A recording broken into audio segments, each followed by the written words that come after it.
What's up, folks? Thank you for tuning in on the Podcast for the Universe, another episode of the Energy is Love podcast. Remember, everything is at energyislovepodcast.com. You can find all the episodes, you can find all the links to our sponsors, you can find all the information about where you can download, listen, follow, subscribe. So that's the easiest place to find information for the podcast. If you haven't already, please share the show with somebody, tell them about the podcast so they can listen and tune in and learn and all that other kind of cool jazz. A couple of things we got to talk about. First and foremost, this episode is brought to you by As Above, So Below, wonderful sponsor of the podcast. It's a really neat little metaphysical shop located up in Roy, Utah. So if you live locally in Utah, make sure you stop in and say hello. At As Above, So Below, you will find anything and everything that you could possibly imagine for your spiritual journey. One of the things that they do have there, I know for a fact, well, I know that they've got a lot of stuff there, but one of the things that they do have are pendulums. And coming up on March 24th, they're going to hold a Pendulum Workshop. So if you're interested in pendulums, what they are, how to use them, what they mean, how you can incorporate them into your daily life and your routine of connecting with whatever higher consciousness, spirit, being, belief, whatever it is that you believe in, come out to the workshop. It's going to be hosted by Lady Luna. She was on the podcast on a much earlier episode. So if you're interested, remember it's Friday, March 24th is the date for that workshop. If you go to our website and click on sponsors, you'll see a tab for As Above, So Below, which will take you to their Facebook page where you can like and follow and learn all about what they offer there, as well as all of the things that they have. On Earth Day this year, Earth Day 2017, April 22nd, make sure that you make a point to mark your calendars. If you live here in Utah, even if you don't live in Utah, fly in for this event. It's going to be amazing. It's Saturday, April 22nd. It's going to be the New Consciousness Expo. It's held at the Southtown Expo Center from, 9 a.m. to 6 p.m. It's an all-day event. It's free admission. It's a wonderful event. Brings out a lot of healers and artists and activists, people that do readings, anything in the realm of spirituality in the New Age community. You're going to be able to find it at this expo. It's a beautiful event. So make a point to visit. Mark your calendars. Like I said, April 22nd. It's a Saturday. So bring everybody. It's free admission, open to the public. Anybody is welcome. Today's episode of the podcast, I got to chat with Stephanie Smith. So I found Stephanie. I was online Googling looking for some people to chat with for the podcast, some new concepts and ideas to bring you, the listeners. And I came across a TEDx talk that Stephanie did. So she's an artist, a writer. She facilitates workshops. She's a motivational speaker. She does a bunch of different things, but one of the things that she kind of specializes in is mandalas. So that's a topic that has come up on the podcast before, but now we got a chance to learn way more about mandalas and also hear about Stephanie's experience and how she, over the course of several years, created more than 10,000 mandalas. So she's very, very well versed in not just what they are, and how you can incorporate them into your life and into spirituality and how they're going to help you. But it was really interesting to learn about her experiences. And we do talk about mandalas during the show, but we got into some really, really great conversation and some deep, deep topics about life. Really interesting lady. I loved getting to chat with her and learn about her. Go check her out at her website. It's biffybeans.com. That's BIFFY beans.com. Biffybeans.com is where you can find all the information about Stephanie. Even if you just jump on and start Googling, she's got a lot of information out there. You can go find her TED Talks, which we'll have listed in the show notes. Of course, she's on Facebook and Instagram and all those other wonderful places. But for now, push play, sit back, relax, turn it up, and enjoy this wonderful episode of the Podcast for the Universe with my guest, Stephanie Smith. Here we go. You're listening to the Energy is Love podcast. Energy is love. The Energy is the Love podcast. The Energy is Love podcast. Energy is love. The Energy is Love podcast. The podcast for the universe. The Energy is Love podcast. Oh, good morning, Stephanie. How are you? Good morning, Craig. I'm doing well, thank you. I should have asked you before we pushed record, but do you go by Steph or Stephanie? Do you have a preference? Whatever seems more comfortable for you is fine with me. And then tell me where you're from. I was trying to remember, and I don't know if I came across it as I was doing a little bit of research on you. I am in eastern Pennsylvania, and I'm roughly midway between New York City and Philadelphia. Have you lived there for quite some time? I've been here pretty much my whole life, yes. So then, yeah, I guess so, huh? Well, thank you so much for taking the time to be on the podcast. I really appreciate it. Sure, I appreciate the the invitation. So what happened was I came across your TED Talks, and first off, it was really, really good. So, I mean, really, really good kind of is a simplified way of, it was a really good talk. It was really informative, engaging, all those kind of different things that, I could sit here and use a ton of adjectives to describe it, but I really enjoyed it. Thank you. I appreciate that very much. And so one of the reasons I wanted to have you come on the show, we have kind of touched on mandalas before in the past, a little bit here and there with previous guests and things like that, but we've never really gone in depth to it. And so I thought about the idea, and I thought that it would be a really good opportunity to kind of, me personally learn more about them, and then get your take on everything in regards to kind of spirituality and mandalas and your journey and things like that. Sounds good. So if you wouldn't mind, tell me a little bit about, first off, I always like learning how people come into the space of like spirituality, I guess, or the New Age movement, or whatever the case may be, however we want to call it. Is the type of thing... Go ahead. Oh, I just was going to say, like, it's kind of been with me my whole life. In what way? As long as I can remember. Always seeking self-awareness so I could just kind of understand the world around me, so I could react differently, so I could feel like I fit a little bit more, even though I think the more I dig, the more I feel different. But I just think that literally as long as I can remember, I think there's definitely some strong markers in time around the age of like 16 or so, questioning what came before me and how I could possibly grow from that place. And what did you, because I think that, especially, I'll just use myself as an example rather than trying to, speak for people that I've had on the show or people that I've worked with or whatever the case may be. But in my life and in my childhood and growing up and teen years and everything like that, I did, kind of the same thing where I kind of had this underlying question out there. I wanted to search. I was always asking questions about, do you know what I mean? I would kind of question authority in a sense, but it wasn't, in the kind of asshole teenager kind of way. It was just more or less Exactly. just kind of looking for, this is what you're telling me, but explain to me why or how. But I also think that a lot of times, because of the way society works and because of the way that we're raised and all those kind of different things, that part of us gets shut down a little bit. Would you agree? Oh, very, very much so. I did a piece of artwork a couple years ago. I don't usually do a lot of conceptual art, as in, like art stemming from a particular idea. My art is more process-based. So this conceptual piece, I called it Formation of Belief. And what it was about was the fact that we go through life, like we have to trust other people in knowing what's best for us. And that they may not even be getting it right, but we still have to trust them because, we're children, we're adolescents. And so, we get information from our parents and our other relatives and peers and our school teachers, community churches, schools, like all these things, like we take all this information in, but it doesn't necessarily mean it's our truth.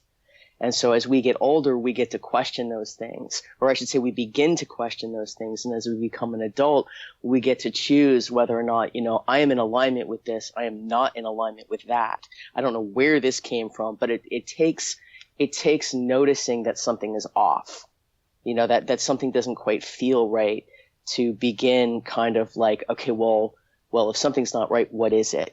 And where does it come from? And then the digging process begins. Can you think of something that you grew up with as kind of you were told was the truth or, became your truth or something like that? Some big significant thing that you really at some point in your life had to question? Well, grew up in the 70s, so there was a lot of children should be seen and not heard, for sure. We weren't to question authority. That was another one.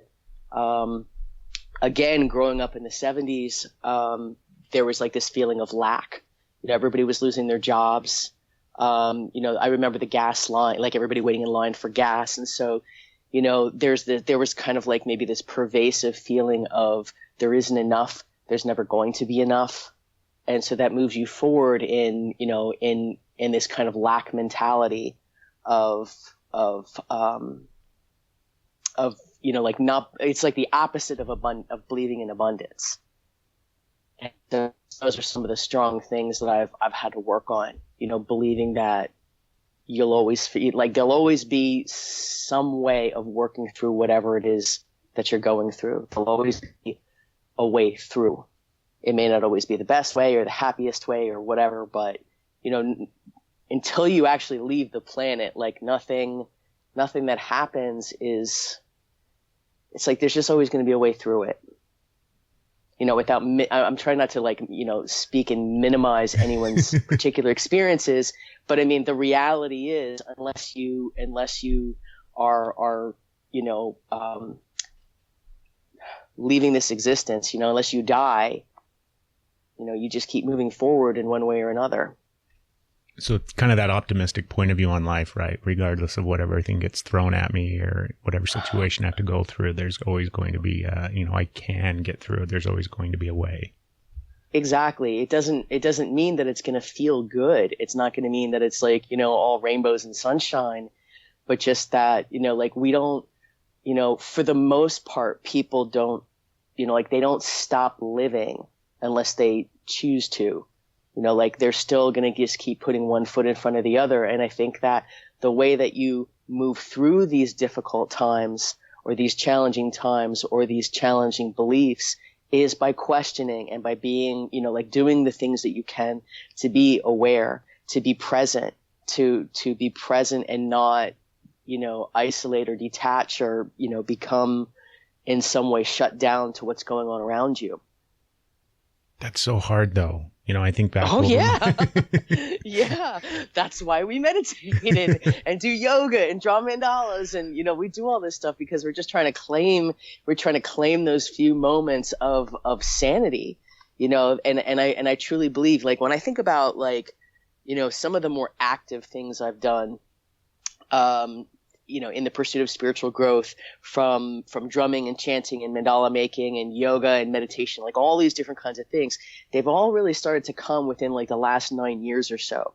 And when I look back at who I was 9 years ago, there's a difference, there's definitely a difference where I feel like there's a little bit more peace, and I follow some spiritual traditions where, they, you're trying to get back to that whole self. And they speak of like, is there a word that could maybe represent that whole self?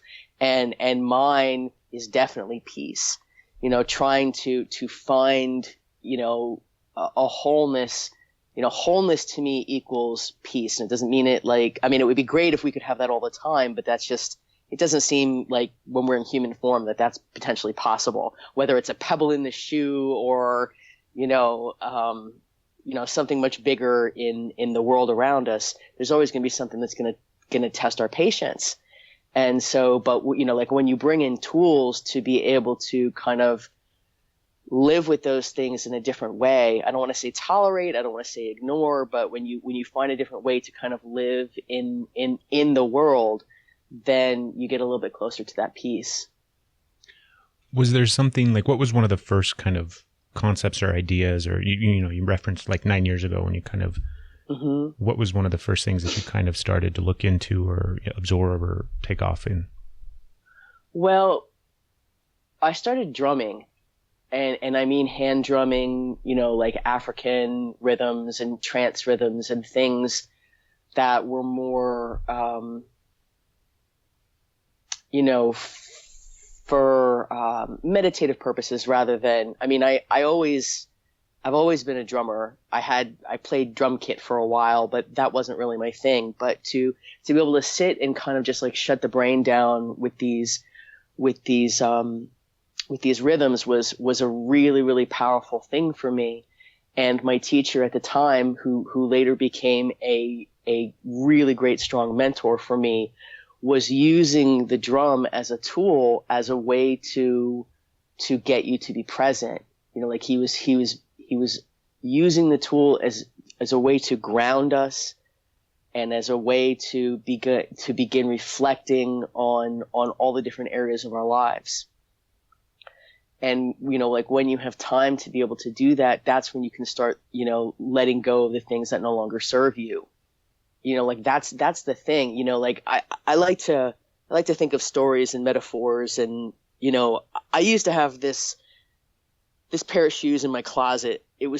I think they were from high school. Like I am a long way out of high school, but I had these purple leather mini Tonka moccasins that just were my favorite shoes in the whole world. And there was no way I could wear them anymore. They were like hardened, like they were just, the plastics or the rubber soles were just like so old, and they were, they just were so uncomfortable on the feet, but I couldn't let them go because they were like these awesome shoes that like, they just meant so much to me. They were like touching the past.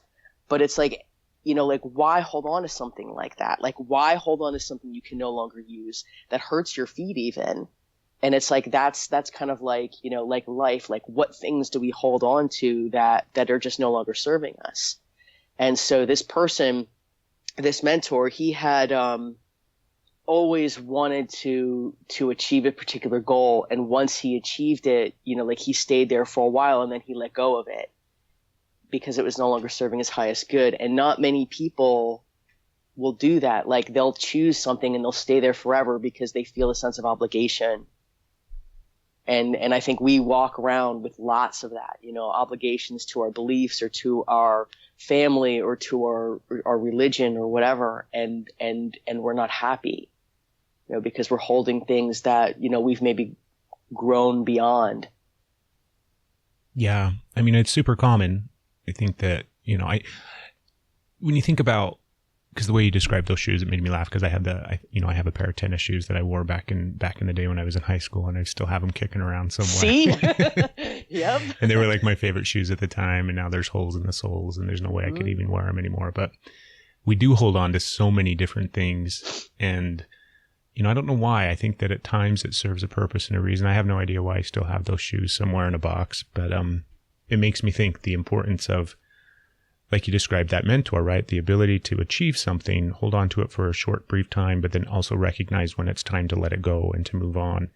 Because I think when we do hold on to stuff like that, whether it's an achievement in life or a goal that we've set, or even, material things like a pair of shoes, we're not freeing up enough space for new stuff to come in, new ideas, Exactly. New concepts, new energy to kind of flow in and create, the next phase of life that we need to move towards and move into. So tell me about Mandalas. Okay. So this is a great transition because the drumming kind of led towards that. So I've always been creative in one form or another. And before I was drumming, I was making jewelry. And there was a lot of repetition in that. And I don't mean that in a negative way. Just like I loved creating things with patterns. I loved playing with the colors, and I made necklaces which are circular round, like they go around the neck and there'd be patterns to the beads or however I would create them. And it was very joyful. And, there came a time where that just, it transitioned, and I started to play the drums, and I started working with this mentor, and he was, I should probably explain this because he was and still is a very significant person in my life. His name was Jim Donovan, and he was the founding drummer from the band Rusted Root. So he is literally a person who, from his childhood, wanted to be a rock star, made that happen, sold a couple million records, decided it was no longer what he wanted. 15 years later, left the band. And he began teaching classes at a local university, and he began teaching workshops and retreats and so on and so on. And I met him, I think it was around 2005 when I was first beginning to drum. He came to my area and offered a workshop called the Yoga of Drum and Chant. And what he did was he used simple drumming rhythms along with very simple mantras, and the mantras were really just like seed syllables, nothing devotional, just moving energy with sound. And I was hooked. I was like instantly hooked. Like here was something that was just like this giant awakening for me. And I saw him, even though we were exactly the same age, I saw him as very worldly, and I just wish that I could learn more, and the universe made that happen. We worked together for several years in a lot of different capacities. I worked with him. I helped him. I would like host him at local events and helped him with marketing and PR, and I did some writing projects with him as well.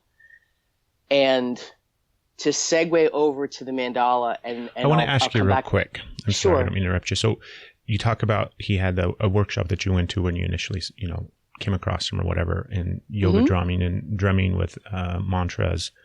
Mm-hmm. What about that resonated with you so much? Because I think so many times people who are outside of kind of like the community of spirituality or whatever the case may be, and they start to learn about some of these concepts and ideas, they have a hard time connecting with some of it because it seems so great question. kind of out there. Yeah, out there and esoteric, and it doesn't really make sense. So I was working a job at the time. I would try and tell people about it, and they, I just would get they just funny looks. Mm-hmm. Yeah, it was. It just let everything shut down. So, since that time, fast forward like a million years, and I've gone through yoga teacher training and learned about like the sympathetic and parasympathetic nervous systems. We walk around with our bodies, we're on like all the time, we're on like high alert with all the different kind of distractions in life. So we're walking around in fight or flight all the time, and we don't have enough opportunities to bring up that like rest and digest parasympathetic nervous system where we really get to relax. And so I didn't have these words when I started drumming, but that's what it was doing, is it was allowing me to finally kind of like have this peace and calm within my body. Like it just let me be very, very present. It shut down the chatter, the monkey mind in ways that were just, it had never been like that for me before, like ever. And so it was pretty monumental. And it's like all the things that I do that are process based, it didn't matter whether you could hold a rhythm. It didn't matter what the sound of your voice was. We weren't praying to anything.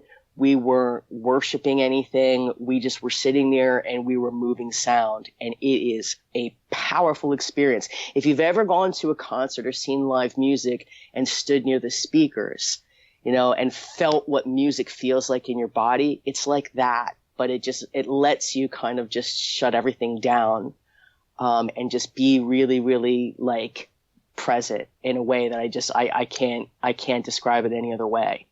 No, it makes sense. And I think about music as just in general, how, regardless of whether it's, some spiritual chant or drumming or whatever the case may be, just music in general does that for people, I think, a lot of times. Definitely. Oh, yeah. Yeah. I mean, like there are all kinds of studies, like as long as you're listening to something that resonates with you in the moment, it doesn't matter whether it's heavy metal or classical music, that it actually helps you to be more calm. Yeah. And so back to the whole mandala thing. So I'm doing all this drumming and doing all these different events and working with my friend Jim. And I was always a really avid doodler. Like whenever I would talk on the phone or something, there'd be a pad and I'd be doodling, because I used to work in an office and I'd be sitting there, doodling. And I used to, a long time ago, like when the website, the photo sharing website Flickr kind of first came on my radar, people would share art, and there'd be these different groups where you could share images of your art and people would comment and whatever. And I found a photograph of a piece of artwork, and it was circular, and it was kind of made up of patterns that radiated from the center out. And there was a description, and the person who created it, he said that it was a mandala. And by the way, for just for reference, some people say mandala. I never knew it pronounced any other way than mandala. And so there could be some people who are like, no, she's saying it wrong. Yeah. But so mandala or mandala. So he said it was a mandala, and that it was a meditative practice. This is how he described it. It was a meditative practice that was typically done in one sitting, that you started at the center, worked your way out, and stopped when you were finished. I'm pretty sure that was like his exact description. And I was like, whoa, like I so want to do that. Like it's an organized doodle. So I remember the first one I made, I had this pack of like 12 colored markers, and I put them into a bag that I couldn't see, and I would pull one marker out at a time and just kind of like create patterns around the center, and just kept, like pulling another color out, and letting there be some kind of like, like a ceremony or like a ritual of I'm making this thing. And it just was like, I want to make more. Like most people who make mandala art, I want to make more because it does the same thing as the drumming, except it's art. Like instead of making sound, you're making marks. And, from that point, then for the next 10 years, I've literally made thousands and thousands and thousands of them, because it was a way for me to kind of, it was a meditative practice that allowed me to be very present.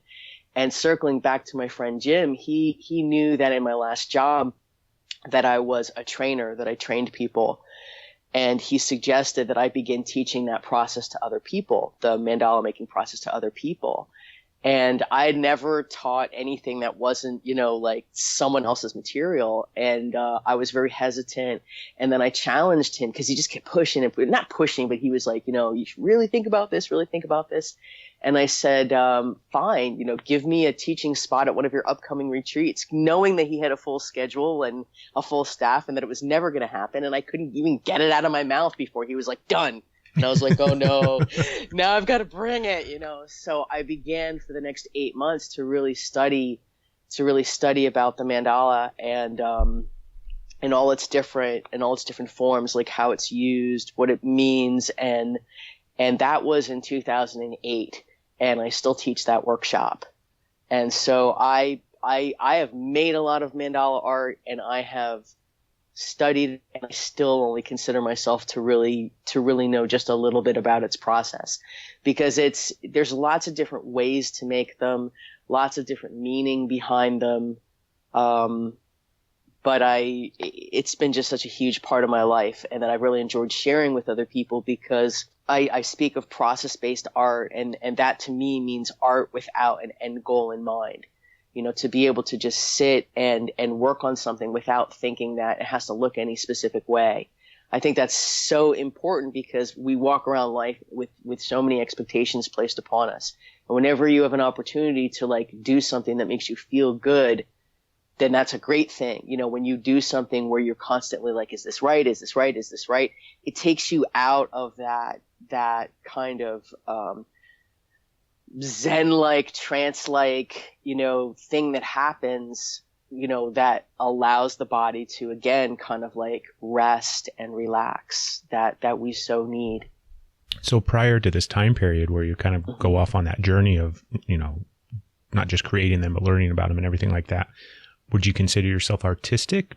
Prior to that, did you ever paint or, do things? I think I was always really creative, but I was never necessarily, and I'm not claiming I'm good at anything now, but I think there wasn't really anything that I ever like really kind of specifically gravitated towards. And I'm kind of even that same way now, because even though I've done a lot of mandala art, I play with all different kinds of things all the time. Just something like I need to be doing something.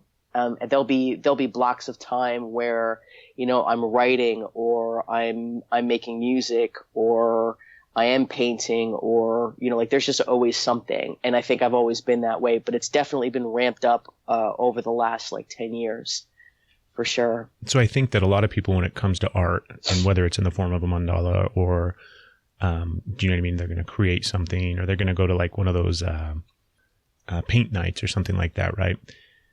When it comes to art, I think people either think they have that ability, like they have the artist gene, or they don't. And so it keeps them away from really kind of exploring it and, getting into that space where they're going to create something artistic in a sense, or with their hands, with paint, with markers, with, pencils, whatever the case may be, because, they just were never blessed with that artist gene.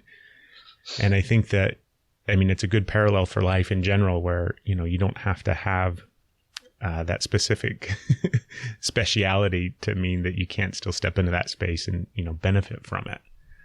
So very, very much so. when you teach classes and when you host these things, do you find that, how do you help people over that hump? Like, how do you help people in that space of realizing that they, do you know what I mean? Once they just kind of get down to doing it, they can get into that space and they can create something incredibly beautiful and meaningful and then have it resonate and connect with them on a deeper level. Well, I try and meet them where they are. I try and be my authentic self in my creations. And it's funny because you mentioned the word beautiful, because whenever so there's like kind of two scenarios when people come to me. There'll be people who come to me because they want what I have, like they want me to teach them what I do. And then there are other times where I'm offered an opportunity to teach to a group who may not know me at all, may feel very not confident in who they are and what they do. So some people, like, they're kind of coming from different places. And I think that, something that's really important to me is that people understand that we already are creative, like in a lot of different ways, like from the way you stack your sandwich to the way the way you choose a route to to driving to work, or the clothes that you wear. Like, you're creative like a million times every day. Art is basically a series of choices mixed in with muscle memory and learning to see. And the thing that a lot of people don't know is that art truly is a learned skill. So 5 years ago, I became affiliated with this community of artists. I have a studio in a local art center, and we have like 30 artists of varying different points in their career in this facility. And I'm all self-taught. So being able to be around all these different people, I've learned so much. And you learn that, and I feel there's like this duality inside me. Part of it is, I want to just make art. And I mean, I just want to do things. Like, I just want to express myself, and I don't care what it looks like. And then the other part is I do want to have a mind for quality. I do want to think about color theory. I do want to think about like shape and composition and form and all those things. So it's sometimes really complicated in my head. But so anyway, when you're working with people, I tell this story that, when we're children, we're able to be really creative, kind of in an uncensored way. Like, we're kids, we create fearlessly. And then what begins to happen in the development of a child in art is that they want to start to be representational in their art. They want to reproduce what their eyes can see. Unless they have instruction on that, it doesn't happen. And a lot of times there'll become this frustration. They'll abandon art for any of like a million other things that are in their lives at that time. It could be sports. It could be, anything. It's just that art, it's not that it got too hard. It's just that they didn't have an opportunity to continue learning. So then what happens is, fast forward, to like someone who's like, in their 40s, their 50s or whatever. I'm not an artist. I can't make art. I'm not an artist. They try and draw something and it looks like a child made it. And that's because that's where their instruction ended. And so they really can continue on if they pick up where they left off. If that's important to them, if they want to learn to be representational, if they want to create in a particular style, whether it's a landscape or a portrait or whatever it is they want to do, they just need to pick it up and continue moving forward. People don't have a lot of time, though. Like, they don't have a lot of time to dedicate towards these practices, and they think like they're never going to get to the level of where they want themselves to be. Like, they want it to be a little bit more, like they want the process to be faster.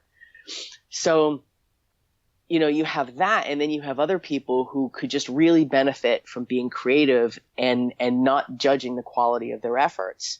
Those are the people. I mean, like, I want everybody, like, whoever wants to come, comes. But I am especially I especially enjoy when there are people who feel like they've been shut down to the process and they just want to be creative. They don't care about what it looks like, but they need encouragement in not being so judgmental over the quality of their actions. That's what I'm there for, is to just remind them that it doesn't have to be beautiful. Although they often find at the end of the class, they have done something that's really pleasing to them. But I don't ever want to make those promises like, we're going to make this beautiful thing. No, you're going to come and we're going to do this thing, and hopefully you enjoy the process. Hopefully you enjoy the journey. The destination is totally unimportant. Just come, it's fun to like push paint around on a page, or to, like get your hands dirty, or to, to draw, or it's fun to do those things. But, we always think about like, well, what's the end result? What's the end result? Like we want to take this thing away from us, from a class, this thing we created so we can look at it as a marker in time. People want that, like, those paint and sips, like you'll go and you'll paint, a landscape, and you have it to take it home and put it on the wall. I think that's a great process for some people. I think that I want to keep things more open-ended, where people don't have to feel so intimidated by the process, that they can continue on, and it doesn't need to stop with just one event like that, but that they can just keep going and going. And there's just so much we need to process every day, and people don't, often journal, or they don't often make art, or they don't express themselves in ways that they can process all the stuff that's going on in their lives. And just, I want to empower people to believe that whatever they have to bring to the table is enough with regards to their creativity. And I found, because like I said, I'm a self-taught artist, and so I can probably, I'm a little further along now if I wanted to do something representational than I ever was before. But what always really kind of got me was just this process of mark making, just drawing mandalas, simple shapes, little lines, just kind of just moving around that center and moving out from that center was just so powerful to me, and it's like, in it's really easy. Like when something feels really good to you, you want to stand on top of a mountain and you want to shout it to everybody. This is cool. This is easy. This is accessible. It doesn't matter what it looks like. Just come, grab a pencil and let's try this thing, because it's gonna change things in you. People are, they're coloring in these mandala coloring books, and their lives are changing. They're not even drawing mandalas. They're coloring, and they're finding this peace and this calm. And it's like, yes, that's what this is all about. So tell me, in this, because you've done thousands and thousands, right? It's something that you've kind of totally absorbed yourself into over the past several years. How have you seen yourself change, or what has been the progression in your own space? Like if this is the cause, what's the effect of it? How has it enhanced your life and changed you in such a way? Well, I definitely think I have more peace. I think that I can be more thoughtful with my reactions. I think that it's allowed me to be more present, where I can understand myself and the world around me, which means I can be more compassionate, like I can have more empathy. And, when you study the mandala, because, there are, like I said, there are different traditions, and many people know of like the Tibetan Buddhist monks doing the sand mandalas, and that's not really the way that I came to it. I found Carl Jung, the psychoanalyst, who used them as a way to look within. And I think like you can't touch upon Jung's work without like discovering the shadow and looking at yourself and self-reflecting. When I was doing some of those first mandalas, I would listen to music while I was doing them, and I would get into the rhythm. Like the marks would go down on the page with the rhythm. Or I would also run mantras in my head as I was creating them. So like every syllable of a mantra was like another mark on the page. It's like anything you can do to be present. Like it's meditation. It's a meditative practice. And so I introduced a meditative practice to my life where there had never been one. And so I just think, I don't know, like, definitely calmer, unless you talk to my husband. But yeah, I just feel like I walk a little differently in the world. Changed your outlook on life? Yeah, very, very much so. Just allowing yourself to have like a focal point, because that's what it was just moving around that center, growing out from that center, which is like a metaphor for life. And I think that's the way Jung saw it too. That like the center represented us, and then moving away from the center was our, like our exponential growth. Do you ever get into that space when you're creating one, or, when maybe you've been working on it for a while? Do you ever get into that space where you kind of feel like maybe it's kind of deep, hippie, spiritual shit, like maybe where it's really intuitively designed or guided, almost like where, do you know what I mean? It's not necessarily you creating it. Does that make sense? Oh, absolutely. I would say that's definitely happened, but it's not the norm. And I don't know why. I think it could be because it's scary. Like I definitely believe in that. Okay. I think everything I do is intuitive. And I mean intuitive as in, like I'm going to move towards this because it seems like the right thing to do. I don't mean that someone's guiding my hand, although they are, I believe they are, but it's not an active thinking like that. It's not like I'm going to sit down and I'm going to channel and I'm going to let this speak through me. Those aren't my words. Like that's not the way I really think about things. But I do believe there have been some times where I've gotten really trancy in a creative process, and I've things have happened. I like that word, trancy. I think that's really what happens. Yeah. There are people who a couple years ago I was really questioning the value of the work that I did. Like I was feeling very, very down on myself and thinking that there was no real, like, why was I doing all this? Like it wasn't, I was in a bad place and I was trying to find my way out. And a million years ago, I went to New York City to an art exhibit at the Chapel of Sacred Mirrors, which no longer exists in New York City, because I wanted to see the artwork of Alex Grey. I wanted to see his Sacred Mirrors. He's like this very prominent contemporary visionary artist. And by visionary, I mean connecting to something bigger.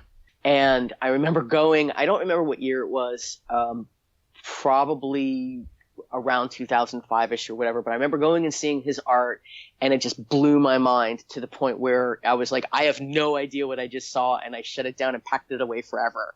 I was like, it just was too much, And so a couple years ago, I'm at this place where I'm feeling very uncertain, uncomfortable, just ready to kind of pack everything in, and I came across this book, and the book was called The Mission of Art by Alex Grey. And I didn't want to read it at first because I was like, that's that guy whose art was like so, like crazy that it just, blew my mind or whatever. And I thought I would give it a chance. And it was a turning point. Like it was a huge turning point for me because he spoke to art, like the creative process, as being this thing that gets us closer to, what's bigger than us. And I would eventually go, and I spent a week with him at the Chapel of Sacred Mirrors is now in Wappingers Falls. Like they moved it out of New York City up in the lower Hudson Valley or whatever. And I spent a week with Alex and his wife Allison, and it was a visionary painting intensive. And to just be in that environment where people are creating things based on things they've experienced from different trance-like states. So Alex, if you know anything about him, is like they use a lot of hallucinogens, which is something I've never done, but they use a lot of hallucinogens to see to raise consciousness. Yeah, to get into that other place. And one of the things that I wanted to talk to him about when I went there, I was like, Alex, so like when I draw these mandalas or I meditate or I chant or whatever, like sometimes like there's this mind expansion that happens and I will, experience images in a way that just doesn't come from walking through the world. And he explained why that happens. He explained, different levels of chemicals in our body and the way that, when we do those things that allow us to be very present, that that it raises these levels where we can experience life more fully. Like, our consciousness is raised. And I thought that was really fascinating that you can do these things without any kind of outside substance, like any kind of. And so there have been occasionally, and I think maybe it's some of the conceptual work I've done that have, like I've received, I hate that word. It's not like I'm, receiving images from beyond. That's not me. But, like there'll just be an inspiration that comes. There's an inspiration that comes and you act on it or you don't act on it or whatever. So, it's just not my language to suggest that I am, allowing things to come from something bigger, even though that is my overarching belief. Well, I totally agree with you because I mean, I know what you're saying. Like, I think that sometimes we get into spaces, whether it's, through meditation or, sometimes it's in a dream state, right? You go to these places where it just feels so much different than the reality that we kind of move in and day out. And even kind of in the space of like if we have a regular meditation practice and we go into that space and we know what it feels like and it's familiar, but it's kind of the regular meditative place that we go, right? And then there's something else. There's some other different place that feels so much different that we don't really spend a whole bunch of time in, but yet at the same time, you get there every so often. And you touch it. Yeah. And there's just crazy shit there that feels different, looks different in those images and those feelings and everything like that. And so do you think that, because that, I'm sitting here thinking about, if you're going to create that many mandalas, if you're going to go through that process over several years, that has got to do some massively good stuff to your spirit, to your mind, to your energy. I'd like to believe so. Yeah. I'd like to believe so. I think it has. I mean, if at the very, very, very least, it's made me a better artist because it's muscle memory. It's the confidence of putting a line down on paper or a stroke with a brush. If nothing else, you do anything 10,000 times and you're going to get better at it. And, one thing that I noticed, which has been a point of frustration with me is like when I would drum, I would get to that place. Like I would touch that place and it was momentary, like it would go for a little while and then it would be gone. And then there's like, I got to get back there, like I got to do it again because I want to touch that again. And it kind of isn't as easy. It's not as easy to get back there. And that's really interesting. It's like you have to work, like you have to keep working harder in some ways, even if working harder means just letting go more. Whatever it is, it's just like a conscious, like I need to approach this. It's almost like there becomes this expectation, that there's this concept of enlightenment. And I think that, if you do some digging, you understand that enlightenment in human form does not mean that you're walking around blissful all the time. Enlightenment in this form, I believe, is a place we get to every now and again that reminds us to keep going, But I feel like in my own practices that it's like you kind of plateau and then it's like you have to find another thing. Or you get to that place where you see all like, you see something different, like you experience a different feeling. And as awesome as it feels, it's scary because it kind of represents potential and it represents a lot of different things. Like a bunch of years ago, I did a fire walk And I had always really wanted to do it. Like, I always wanted to do the whole, like, walking on hot coals thing. And I was terrified. I wasn't, and everybody's like, you know, they were thinking that I was scared I was going to burn my feet or whatever, but that wasn't the case. What I was really scared of was I knew that once I did this, I wouldn't be the same person anymore, that I was raising the bar.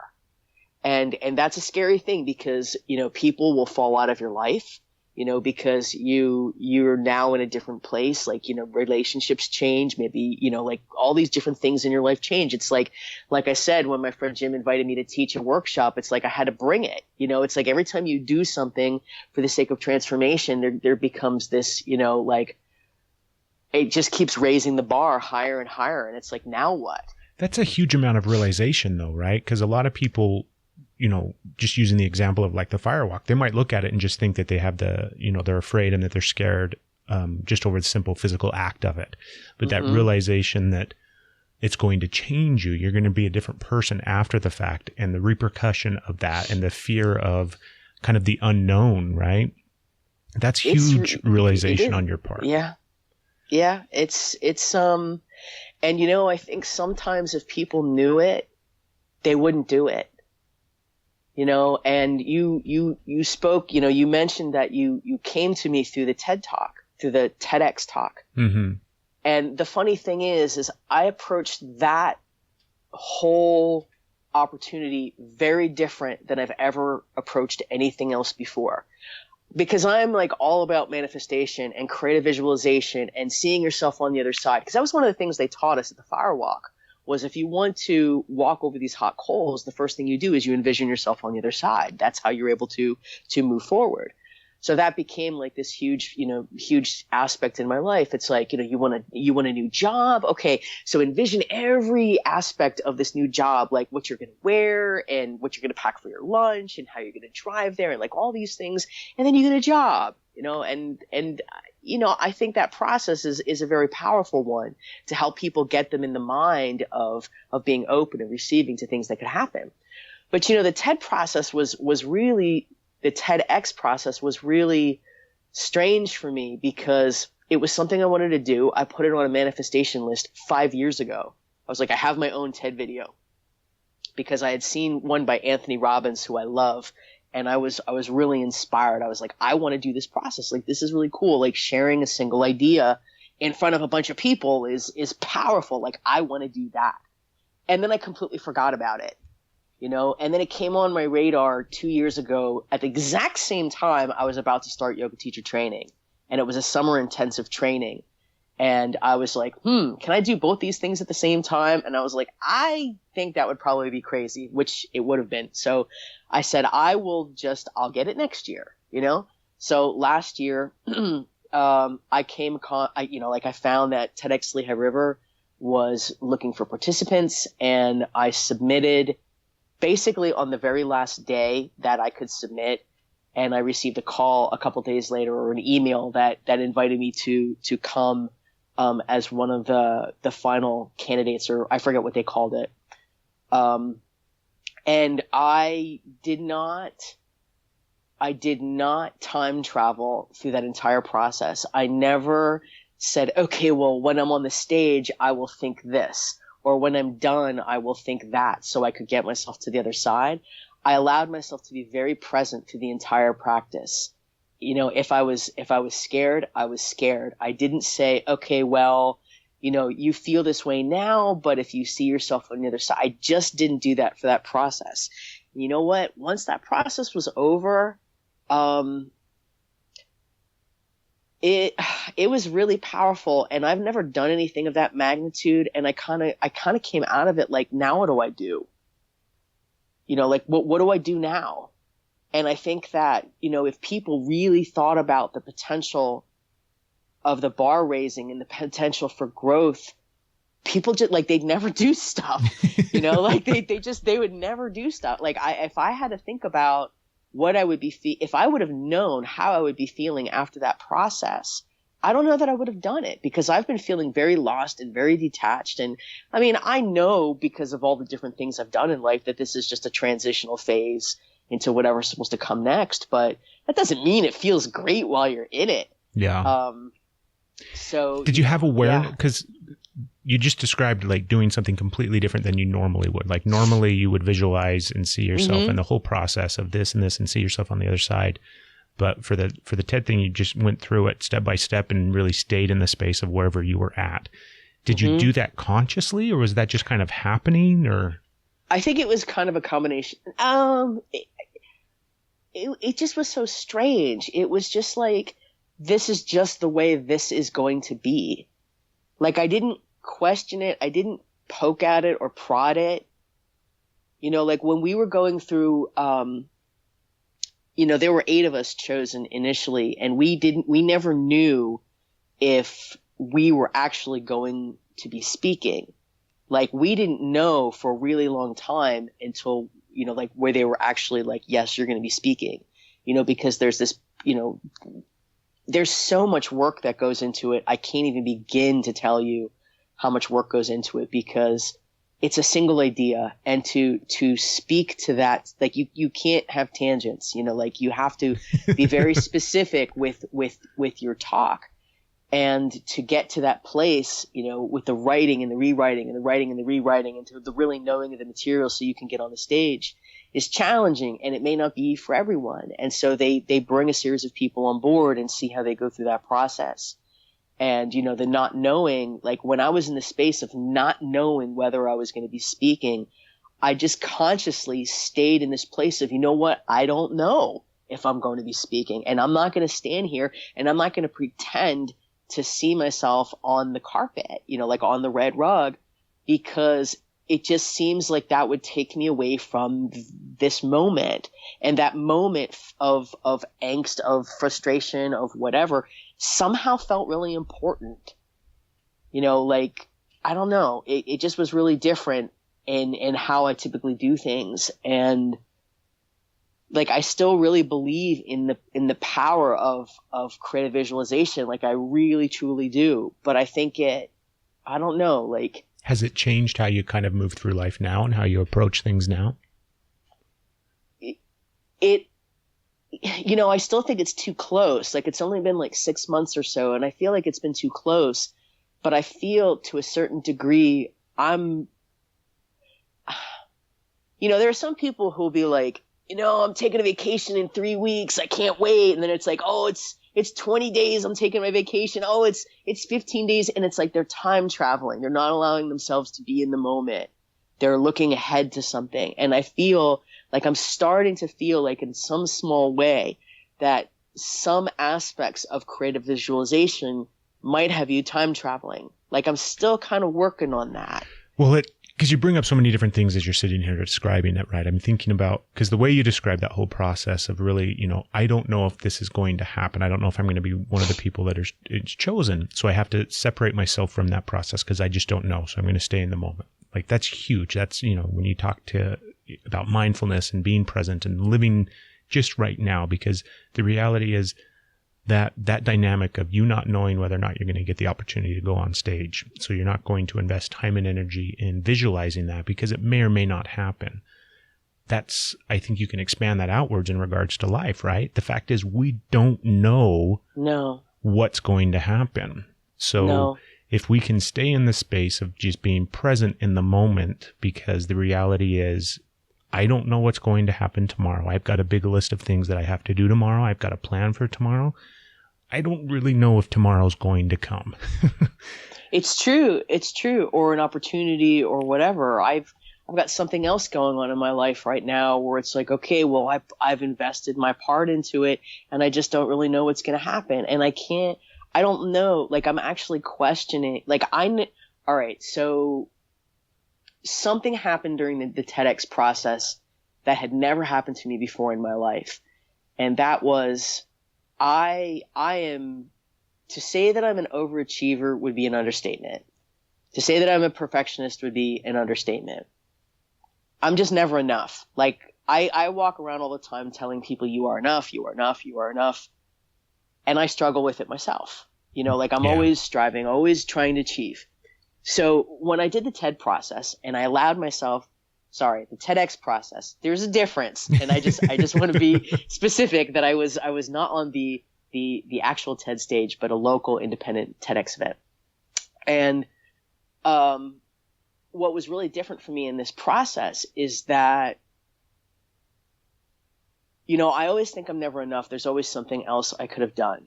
Like, what could I have done differently? What could I have done differently? Let me tell you, I wrote something like 41 versions of that talk. I practiced it. My husband was so sick of hearing it. My neighbors probably were too. I wrote it out by hand when I was trying to, like, you don't actually memorize it, but you need to know it, Yeah. You need to really internalize it. So I wrote it out by hand several times. I spoke into a recorder. I did everything that you do to, like, know a talk. And we had the Thursday rehearsal, and I went on stage and I dropped it like 4 times. It was excruciating. Like, I just lost it. The words just were gone. And I stood there and I kept my cool and I said, they'll come back. And they came back every time. And then, I spoke with my coach, because you get a coach, and we talked about, like, what could help me, the day of the event. And one of the things that we did was, on the day of the event, they made me come in early and actually deliver my talk 3 times before I went on stage. So when I went on stage, it wouldn't be the first time I gave the talk that day. So, and the one time I had to give it, I was on stage and the tech crew was running all around me, like, setting stuff up. So it was just really interesting. And so I get on stage and I did my talk, and then it was over and everything. And it was the first time in my entire life I ever truly, truly, truly believed that I did it. I did my best. Like, I had never even said those words before, because I never believed I was doing my best. Like, there was always something more I could do. But I knew in that particular thing, like, and maybe it was that whole staying present that was really important. That was really important to coming to that realization. But I really believe that there was nothing more that I could do. And so I have this new thing going on right now, like this new situation where I feel as though I did my due diligence. I did the best I could. And that's really hard. Like that, I've never been able to say that before. And maybe that's what that whole process was about, was something needed to kick me in the ass and say, you know what? You are doing the best you can. Like, there's no more you could do in the moment. Like, you really are doing your best. I think in our humanness, I'm sitting here stuttering because you're making me think all of these huge, like, big world things in my head right now, because I'm thinking about the dynamic between being present in the moment and yet manifestation, and how we have to visualize and see and create things in our mind, and therefore they get created in reality, right? And because those are kind of opposing thoughts and opposing things. I know. And so you described this event. Go ahead. It's like you got to think of it and then let it go at the same time. Yeah.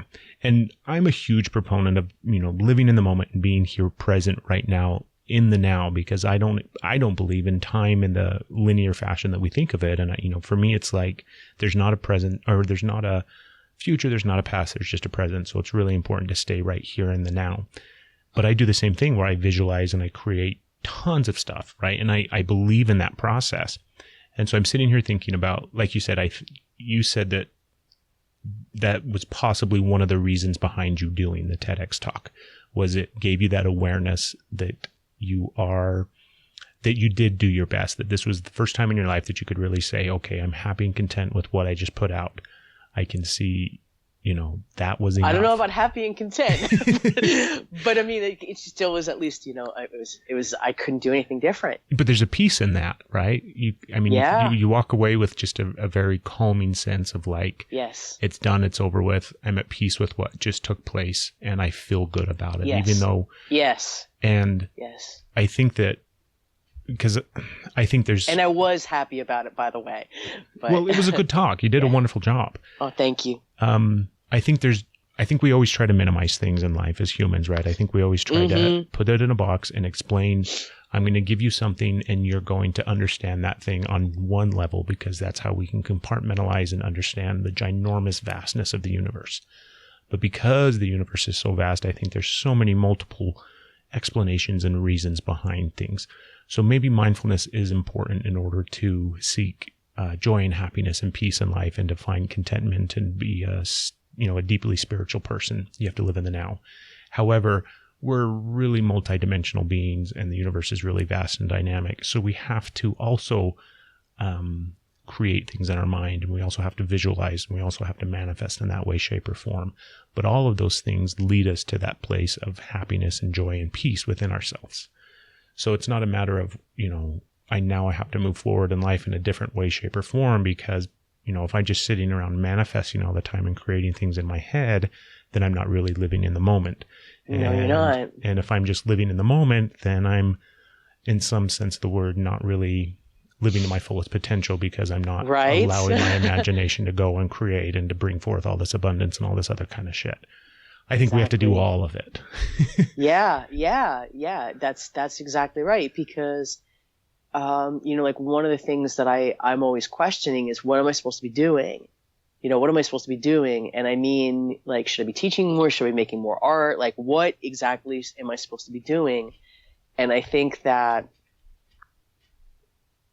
if you have the ability to speak to people, like if you have the ability to be a teacher and you know enough people that can put you in those situations, shouldn't you be doing it? Now, I'm not asking, like, I'm not like looking for approval, but it's that, sometimes you don't really know your place. And so you either attach yourself to something or you keep looking. And I think that's one of the things that's been really one of my biggest challenges is knowing what I want and trying to make that align with what I'm supposed to be doing. If you believe that there's something bigger, then that means there's some kind of plan or something. And I want to believe that I'm where I'm supposed to be at any given time, but that yet I still have a choice in saying I want this or I don't want that, and then bringing things about that feel good. Like when you grow up with that lack mentality, like when you grow up with there's never going to be enough, you don't believe that you have choice. You just don't, and I think that that's one of the biggest things that that I've been trying to come to terms with, is that, you can be mindful and you can still have fun. Like you can be mindful and you can be present, and you can still, like, if I want to live with palm trees, I can live with palm trees, and sunshine. Like I don't, like you can make choice, like if I want to just be a writer, I can be a writer. If I want to just whatever, but you have to be okay with looking around you and saying, I want this or I want that. And it's risk, and it's all kinds of things, like all of these things. But, like with self-awareness, it's just that bar gets raised, and there's all this questioning that happens, and there's this element of, do I have choice? Do I not have choice? And I think part of it too is it is big. And I think part of the problem that we get stuck in is because of the way society is shaped and because of the way that we're raised and our parents were raised and all that kind of stuff. We have to find one thing in life. So you have to, from a very early age, you get identified as one specific thing, and that's kind of what you always define yourself as. Or as you grow up and you go through high school, you go to college, maybe whatever the case may be, it's always the concept or idea. What are you going to be doing with your life, or what are you going to be doing for your job, or how are you going to make a living? I mean, it's one idea. Mm-hmm. Like you have to pick and decide, this is the one thing that I'm going to do, and it's going to define me, because so much is based around that concept or idea. But if we let go of that idea, so you talk about, you said a lot of times you're wondering, should I be writing more? Should I be teaching more, painting more? Should I be doing all of these things? I think that we have to separate that idea that we have to just be doing one thing. Like, what's my life's purpose? My life's purpose has to be one thing, and hopefully I can get it to align with what brings me joy and happiness. Exactly. I think the life purpose, or the purpose of anyone's life, is really just joy and happiness, and whatever feeds that is what you should be doing. And I find joy and happiness in a dozen and 100 different things get me to that place of joy and happiness. It's not just sitting here doing a podcast, right?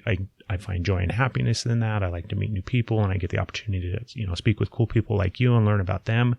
But I can do a bunch of different things that still get me to that place of just joy and happiness and peace. And I think of whole, if there's, what do you want to be when you grow up? I want to be whole. Yeah. I want to be whole. Like, I want to pull in these parts of uncertainty. I want to smooth them, polish them. I want to be whole. I want to be okay with wherever I am in the moment. Yeah, it's a good purpose in life. I think if we could change everybody. And do you have kids? No, I don't. Yeah, that's one of those things I struggle with because in my earlier years as a parent, I've got teenagers now, and one of them's going off to college soon, and she's growing up and everything. And she's in that place where she's thinking about what she's going to be in life. What is she going to go to school for? What, all these different things that she's trying to define who she is. And I'm like, don't limit yourself, Right. You want to have I was a going to direction. say the same thing. Yeah. And and I screwed up. Had I been a different parent, and, I didn't screw up. We all do what we can with what we know at the time. But had I done differently when she was younger, then maybe she'd be at the position now where she's, getting ready to start her life as an adult and see things differently, where she doesn't feel like she has to just pigeonhole herself in one profession or one job or one specific aspect, because she has, the whole kaleidoscope of things that she can and does do. So it's hard. It's challenging, but it's one of the reasons why I love to teach, and having a studio where I have a studio, we have a lot of opportunity to interact with different people. We have First Fridays, and we also have lots of tours come through, and we have opportunities to speak to local students, whether it's high school or college. I love speaking with college students because they're in this really interesting place. They're kind of walking between worlds, and I know what that's like. They're not children, but they're not living in the full adult world yet. They're in this place where they're gathering knowledge and they're figuring things out. And whenever I speak to people who are looking to pursue art, this is just one thing, one idea. But whenever I tell people that, that are looking to pursue art, I tell them, you have your whole life to perfect your craft of art. But if you want to make a living out of it, think of the skills that you'll need to make that happen. Take some business classes, take a writing class, take a public speaking class. Like all those kinds of things, like like you're going to be perfecting your skills forever. It's going to take you a lifetime to master. It's going to take you a lifetime to figure out your style and your direction and what your art is really about. It's going to take you forever. But, pick up the skills that you need to survive. Pick up the skills that you need to be sustainable. Pick up the skills that you need to be able to communicate your ideas to people. Even if they're young, even if your ideas are young and not well formed yet. So, I just think I don't know, because I didn't go to college and I don't have children, but I just kind of see it from this side. I just think there are a lot of people, just in general, not even in college, but just people, they go through the motions and they just don't realize they have choice. They don't realize that they can make things, that they can make choices that'll make things that much more sweet, Yeah. by just making little adjustments along the way. Yeah, we always think we have to make it way harder than it needs to be. Yeah, for sure. And I kind of keep getting, like I said, that duality of being an artist, I want to do this because it helps me grow, and then on the other hand, I want to be a better artist. Yeah. And it's just just be here. I've got Ram Dass's book in my studio, be here now. I mean, it's the thing. It's the truth, just be where you are.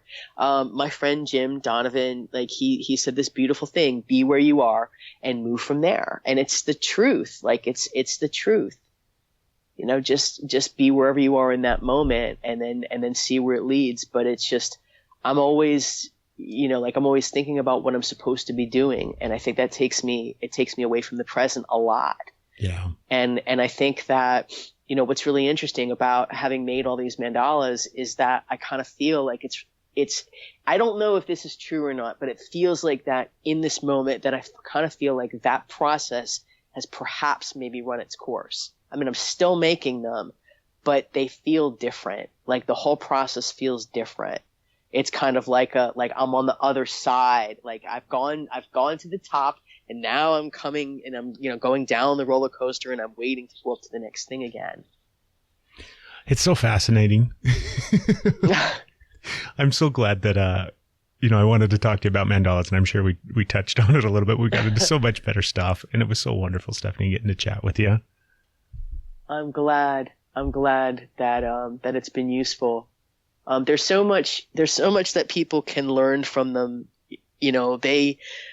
I feel like, what I came to learn, in all my research and learning about the mandala is that they're kind of representational of a lot of different things in nature.